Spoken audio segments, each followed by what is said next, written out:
What is going on? Thursday night football just concluded, and adios to the Green Bay Packers. But first, my friends at Turtlebox, turtleboxaudio.com, the best Bluetooth speaker on the market. The battery life is incredible, lasts forever. The noise, you can hear it from a mile away. They also do collegiate and pro colors. So if you want to personalize it, you're a Bills fan, you're an LSU fan, you're a 49er fan, Turtlebox has you covered. Here's what you do. Christmas, Hanukkah, all these things right around the corner. You need to get a gift. Turtleboxaudio.com. Use the promo code JOHN, John. You get $20 off. You get free shipping. Turtleboxaudio.com. Use the promo code JOHN. Again, family, we all struggle what we're going to get someone for a gift, a dad, a brother, a brother-in-law, a cousin. Turtleboxaudio.com, promo code JOHN, $20 off and free shipping. Okay, I'm joined. It feels right. You know, the Packers 4-7. Colin, I'm here with Colin Cowherd. And, I think I sent a text to a buddy tonight and I said, it looked like the cold got to him. And if you think back to the 49er game, Aaron's I just turned 38. He's older than me. And the older you get, he's not 28 anymore. He's not 32. He missed a couple throws there that he used to make in his sleep. The one to Lazard coming across, and he looked cold. He just looks, Brady at 45 looks closer to 35. Aaron at 38, 39 looks closer to 50. What do you think tonight about the cold with Aaron? Well, I've always thought this with Aaron. His eyes, he's got more wrinkles than I do on my eyes. He's 38. He's got stress wrinkles everywhere. Aaron, puts himself out there, the COVID, the vaccine stuff, big, strong opinions. And I think it adds stress to him. There's a reason one of these teams is 7-3 and one is 4-7. One team is more physical. One team has a better coach. One team is better situationally. One team has an identity. I didn't want to blame Aaron tonight. I've made this comment multiple times. So Shanahan, McVay, and LaFleur come out from Washington. And Shanahan gets the easiest division and the best quarterback. That's what LaFleur gets. LaFleur gets Aaron and the easiest division. Yeah. So he wins a bunch of regular season games. Bears are an S show. Lions are always an S show. And the Vikings, Zimmer and Cousins, really at the end struggling. So Matty puts all these W's up, a lot of fake W's. They have a couple of embarrassing home losses in the playoff, one off a bye. Garoppolo outplays Aaron in the fourth quarter. Last year was an embarrassment to lose that game to a team that didn't score an offensive touchdown. But even the Tampa loss, they were kind of a mess in the red zone, the play calling. This is with Aaron Rodgers, Aaron Jones, at the time, Devontae Adams, Matt LaFleur. That if you're a defensive coach, right? If Matt Patricia's your OC, okay, I get it. But the strength, Bakhtiari, the strength of your team is kind of offense. And they butcher it. And they butcher last year's fourth quarter. And I've said this about LaFleur. Shanahan's the smartest of those three and has the best offense.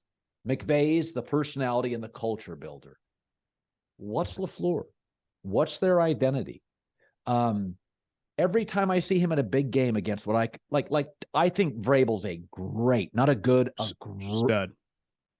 Probably honestly, might be a top 5 coach in the NFL. And tonight, they got one receiver they throw to, one back, and 2 receivers. And that's it. But they know what they are. I always feel like with the Titans, they're the most resourceful team in the league. I mean, Tannehill's career average is 2 touchdowns and a pick. He throws a bad ball every game and a couple of beauties. He's kind of a B guy. But he takes the strength of every player and just squeezes the most out of every unit and player. What is Green Bay's identity? What is it? I mean, I thought they had great corners. How often on third down? Smoked tonight. And they're off the receivers. Like, you got top corners. You're on those guys. I think they're a finesse team. I don't think Matt's offenses have an identity. And there's a reason they're 4-7. Well, one thing you would say about Shanahan and Sean is being the offensive coordinator and head coach for younger guys, and Sean's obviously a little younger than Kyle, is a lot. And it's overwhelming. Who you hire matters, right? To run that side of the ball. And Kyle hired Robert Saleh, and then he's transitioned him to D'Amico Ryans. And Sean McVay went from Wade Phillips to Brandon Staley to this year somewhat of a throwaway, but Raheem Morris won a Super Bowl with them. The defense has been a problem. The coordinator, right, he inherits Mike Pettin. Now he goes with Joe Barry, who's, let's face it, used to be at USC. He's just a position coach, probably not a coordinator, and that's killing them. Now, their offense, they finally get Watson to kind of look like Devontae, but it's too late, right? It's at a point in time in the season, the 5 touchdowns and basically 6.5 quarters, but it doesn't fucking matter. I mean, their season's over. I mean, Aaron Rodgers, $50 million, let's face it, is going to miss the playoffs. That's pretty nuts. Well, I compared him today. I said, you ever go to an antique store? No, so you go to an antique store with your girlfriend, or your wife, and you go into it. And she likes antiques, and you go in, and you're like, oh, that's historic. That's an old piece. Ooh, that is awesome. And then you're like, yeah, but it doesn't really fit anything in our house. Aaron's becoming a little bit of an antique store. Super expensive. At $50 million, where does he fit? He's not really committed in the offseason. He constantly brings up retirement. You bring him on, you have no flexibility with a cap. He doesn't necessarily, I think he's done about as good a job as Aaron can do with young receivers. But you reap what you sow. He didn't put in any time in with these guys. So, had he put off-season time in, they probably would have done this about 6 weeks ago. Yeah. As I predicted, about Thanksgiving, they'll be like, oh, they're getting there. And then Romeo Doubs gets hurt. Aaron is like, where does he fit? I've never felt he's a perfect fit in Green Bay. But now he's like Russell Wilson. He's so expensive. It's hard to trade. And, it's hard to trade. Yeah. And he keeps bringing up retirement. He's listen, the guy isn't Tom Brady. He's got a life. Right? He's got a life outside of football. He doesn't want it. He's going to take like 6 to 8 weeks off in the offseason. Makes him a better human, maybe, but he's a little antique at this point. Like, I just don't know where he fits. And I think Green Bay drafted Jordan Love for a reason. They wanted to move off Aaron in 2 years, and now he stinks, so they're trapped.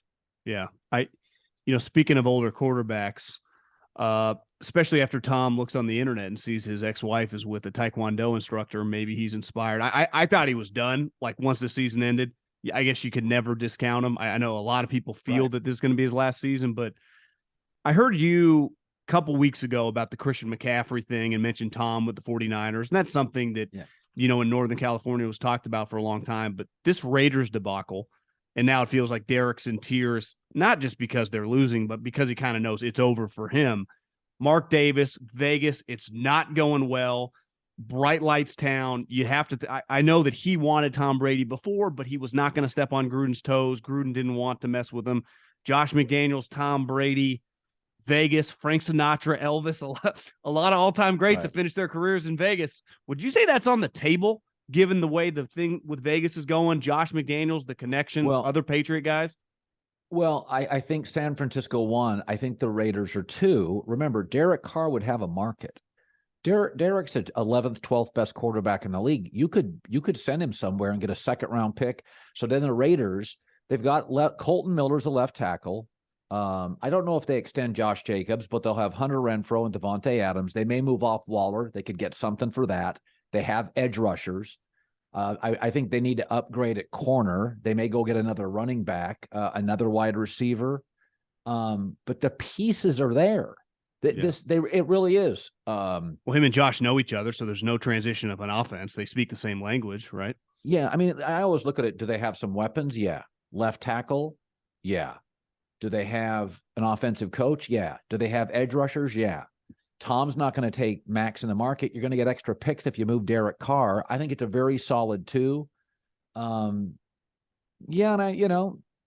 one thing with the 49ers is Kyle's offense. He likes his guy to be able to move a little bit on the bootlegs, and that's not, especially at this point in time, Tom's kind of stays with that little 3-foot circle.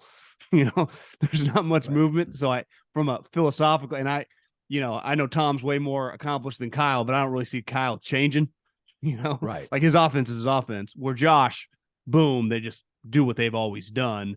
Vegas, the bright lights, Tom's in a weird phase of his life. Maybe he wants to go there for a little bit of time. I just think that that's something to keep an eye on.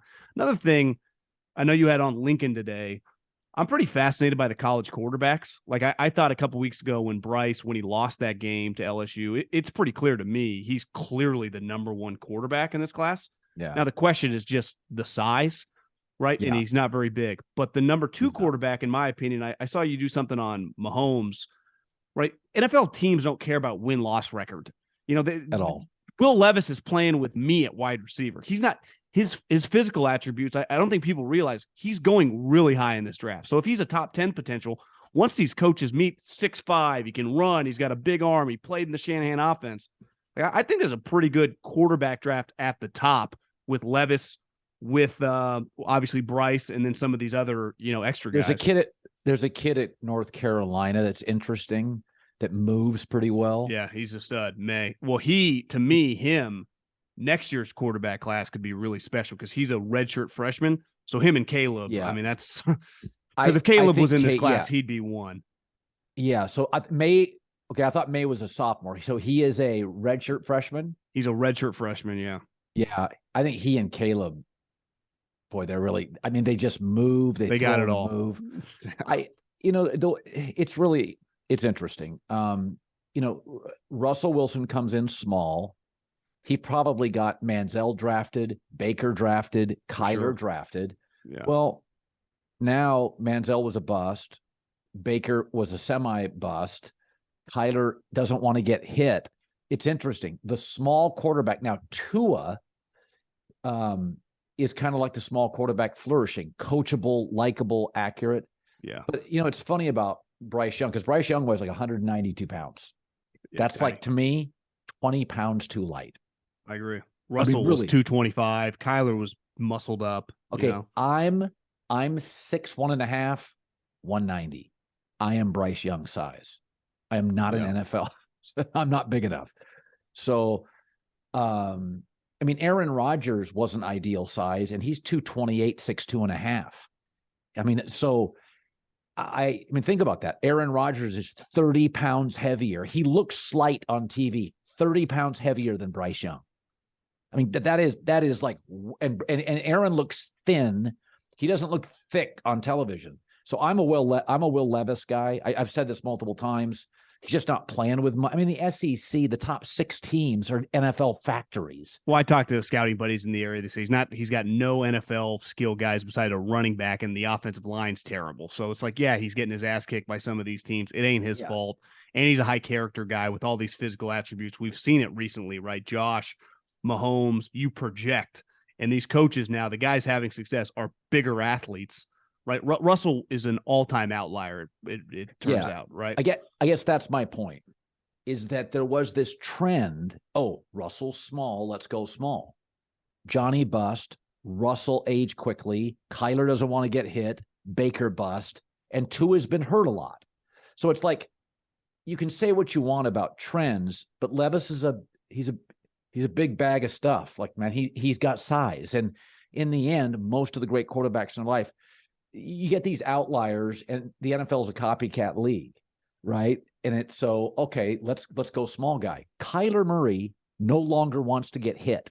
It is really obvious. He has no interest getting hit. He just doesn't run. By the way, Russell Wilson stopped running. Now, I do think Jalen Hurts, again, will extend you can draft a smaller guy. Now, Jalen Hurts is yoked, John. Big, strong. Big, like thick. So, I'll tell you, I'm not a huge Stroud fan. I think he's okay. I remember hearing he was like a 3-star quarterback out of high school. And I remember early at Ohio State. LA guy, right?